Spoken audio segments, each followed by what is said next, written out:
என்ன தொடர்கிறது.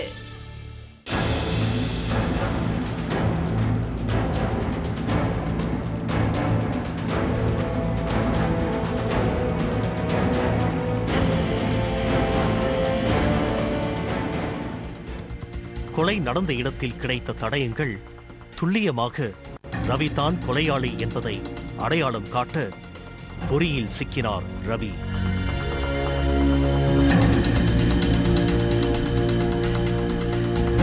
இந்த நெடுஞ்ச நிழல கிடந்த இந்த வளையத்தையும் இந்த உத்தராட்ச கொட்டத்தை வச்சு இந்த அடையாளத்தை வச்சு யார் வந்து இந்த மாதிரியானது அணிஞ்சிருப்பாங்கன்னு சொல்லிட்டு நாங்கள் மேட்ச் பண்ணுறதுக்காக ஃபர்தர் இன்வெஸ்டிகேஷனை பண்ணும்பொழுது ஃப்ரெண்ட்ஸு எல்லாத்துட்டையும் விசாரித்தோம். அந்த கேரளா ஸ்டூடெண்ட்ஸ்டையும் வந்து இது வந்து மேட்ச் பண்ணி பார்த்தோம். யாரும் அது மாதிரி இல்லை.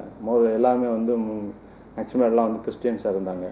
அதே மாதிரி இந்த ஃப்ரெண்ட்ஸ் விசாரிக்கையில் சொன்னாங்க, நாங்கள் வந்து ஸ்பெஷலாக இன்ட்ராகேட் பண்ணல, நீ செயின் போட்டிருப்பியா அது மாதிரி விசாரிக்கையில் அவரே வந்து ஒத்துக்கிட்டார், இது மாதிரி வந்து உத்தராட்ச கொட்டை போட்டிருப்பா அப்படின்னா.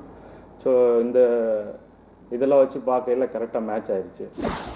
இந்த கொலையில் ரவியின் கூட்டாளியாக செயல்பட்டவர் சதீஷ். இவருக்கும் வயது 17 தான். +2 படித்து வரும் மாணவர். ஒரு நபர் செய்கிறதுக்கான வாய்ப்புகள் கம்மி. ஒரு பொண்ணை ஒரு தனிமையான இடத்துல கூட்டிகிட்டு போயிட்டு கழுத்தரைச்சு தலையிலலாம் வந்து நிறைய காயங்கள் இருந்தது. இதை பார்க்கும்பொழுது ஒருத்தர் செய்வதற்கான வாய்ப்புகள் ரொம்ப கம்மின்னு நினச்சோம். அதனால் வந்து ஃபர்தராக இன்ட்ராகேட் பண்ணோம். அதில் வந்து அவர் சொன்னார், அவரோட நண்பர் ஒருத்தனை வந்து கூட கூட்டிகிட்டு வந்திருந்தான். ஸோ அவன் வந்து 2 பேரும் ஸ்கூலில் படிக்கும்போது ஃப்ரெண்ட்ஸு. அப்போ தான் வந்து இவன் சொல்கிறான் அவன்கிட்ட, இது மாதிரி வந்து எனக்கு அந்த பொண்ணுக்கு வந்து நெருங்கிய உறவு இருக்குது, ஆனால் வந்து இப்போ வந்து மற்ற பசங்களோட அந்த பொண்ணுக்கு வந்து அடிக்கடி அவள் பேசிட்டு அவங்களோட பழகிட்டு இருக்கிறதுனால எனக்கு விருப்பம் இல்லை. ஸோ அதனால் வந்து எப்படியாவது அவளை திருத்தி கட்டணும் அப்படின்னு சொல்லி முடிவு பண்ணிட்டு வந்து துணைக்கு கூப்பிடுறான். விஜயபானுவை கொலை செய்தது நாங்கள் தான் என ரவியும் சதீஷும் போலீசாரிடம் ஒப்புதல் வாக்குமூலம் கொடுத்துள்ளனர். விஜயபானுவை கொலை செய்தது எப்படி என இந்த இளம் குற்றவாளிகள் விவரித்ததை கேட்டு அதிர்ந்து போயுள்ளது காவல்துறை. விஜயபானுவும் ரவியும் ஒரே ஊரைச் சேர்ந்தவர்கள். இருவரும் நட்புடன் பழக ஆரம்பித்து நாளடைவில் காதலிக்கும் அளவிற்கு நெருக்கம் அதிகரித்துள்ளது. அம்மா வந்து டீச்சராக இருக்காங்க. டீச்சர்கிட்ட வந்து இந்த பானுன்ற பொண்ணு வந்து டியூஷன் படிக்கிறதுக்காக வந்திருக்கு. அதனால வந்து பானுக்கும் வந்து சின்ன வயசுலேருந்தே தெரியும். பட் வந்து அதுக்கப்புறம் நர்சிங் படிக்கிறதுக்காக இந்த பானுன்ற பொண்ணு வந்து ஹைதராபாத்தில் நர்சிங் கோர்ஸ் படிச்சுட்டு இங்கே வந்திருக்காங்க. நர்சிங் படிக்கும் பொழுதே நல்ல தெலுங்கு கற்றுக்கிட்டாங்க. அதே மாதிரி கேரளைட் ஸ்டூடெண்ட்ஸோடு இருந்து நல்ல மலையாளமும் கற்றுக்கிட்டாங்க. ஸோ இங்கே வந்துட்டு ஒரு 6 மாதமாக தான் ஒரு ப்ரைவேட் கிளினிக்கில் வந்து செங்கல்பட்டில் வந்து வேலை பார்த்துட்ருக்காங்க. அப்போ தான் வந்து இவங்களோட நட்பு வந்து அதிகமாகிருக்கு. இதற்கிடையில் விஜயபானு கல்லூரி மாணவர்கள் சிலருடனும் பழகி வந்துள்ளார். இதனால் எரிச்சல் அடைந்த ரவி இதனை கண்டித்துள்ளார். ஆனால் விஜயபானு தனது நிலையை கொஞ்சமும் மாற்றிக்கொள்ளவில்லை. இந்த சூழ்நிலையில் உருவானதுதான் விஜயபானுவை கொலை செய்யும் திட்டம் என சொல்கிறது காவல்துறை. சம்பவத்தன்னைக்கு அரௌண்ட் நைட் 8:30 போல் வந்து இந்த வந்து ஃபோன் பண்ணுறான் அந்த பொண்ணுக்கு. படாலம் பிரிட்ஜுக்கு வந்து பஸ் ஸ்டாண்டுக்கு வந்து நான் வந்து உன்னை வீட்டில் கூட்டிகிட்டு போய் 2 வீலரில் விட்றேன் அப்படின்னு சொல்கிறான். அவ்வளோ நம்பி வர்றான். யார் அப்படின்னோடனே என்னோடய ஃப்ரெண்டு தான் அப்படின்னு சொல்கிறான். வா, என்னோடய ஃப்ரெண்டுக்கு ஒரு ட்ரீட்டு போகலாம் அப்படின்னு சொல்லிட்டு 2 வீலரில் வந்து இவன் கூட்டிகிட்டு வரான். ஒரு தனிமையான இடம் வரையில் பழவேலி பிரிட்ஜுக்கு சைடில் வரையில் இந்த பொண்ணு கத்திட்டே தான் வந்திருக்கா. இறக்கி விடு, நான் அப்படியே வீட்டுக்கு போகிறேன், லேட் ஆகிடுச்சுன்னு கத்திட்டே வந்திருக்கா. இறக்கி விட்டு கீழே பிடிச்சி தள்ளி விட்டுட்டு அந்த பென் நைஃப் ஒன்று வந்து அதுக்கு முன்னாடியே 2 நாள் பிளான் பண்ணி வாங்கி வச்சுருக்கான். அதில் வச்சுட்டு ஃபஸ்ட்டு கழுத்து அறுத்துட்டான். கழுத்து அறுத்தோன்னே அந்த பொண்ணு வந்து காப்பாற்று, நான் ஹாஸ்பிட்டல் கூட்டிகிட்டு போய் என்னை எப்படியாவது காப்பாற்று அப்படின்னு சொல்லி கத்தியிருக்கான். ஸோ இவன் வந்து ஃபஸ்ட்டு வந்து அவன் வந்து ஒரு கல் எடுத்து மண்டையில் போட்டிருக்கான். அது வரைக்கும் அங்கே 2 வீலரில் இருந்துட்டு ஆள் யாராவது வராங்களான்னு பார்த்துட்டு இருந்திருக்கான். ஃபர்தராக வந்துட்டு அவ சத்தம் போட்டுக்கிட்டே இருந்திருக்கான் பானு.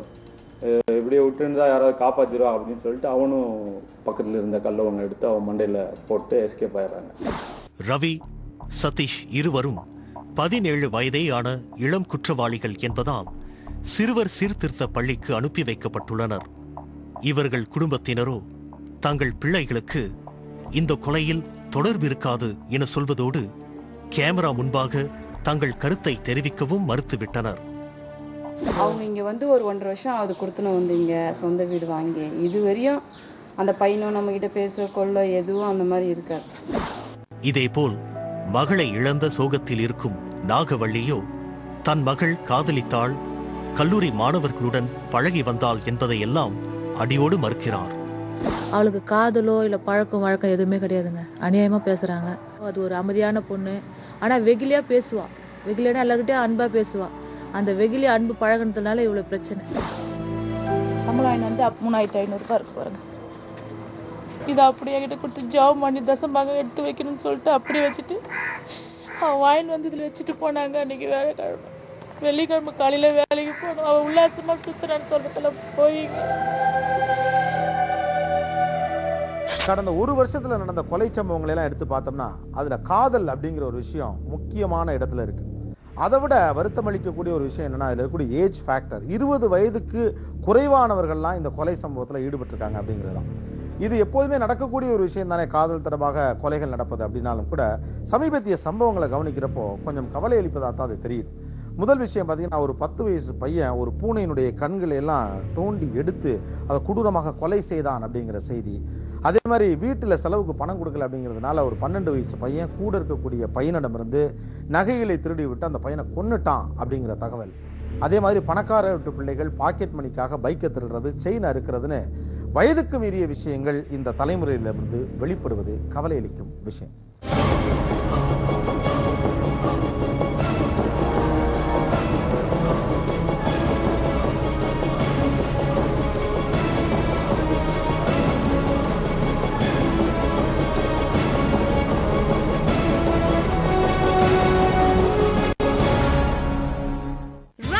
Extra Plus TNT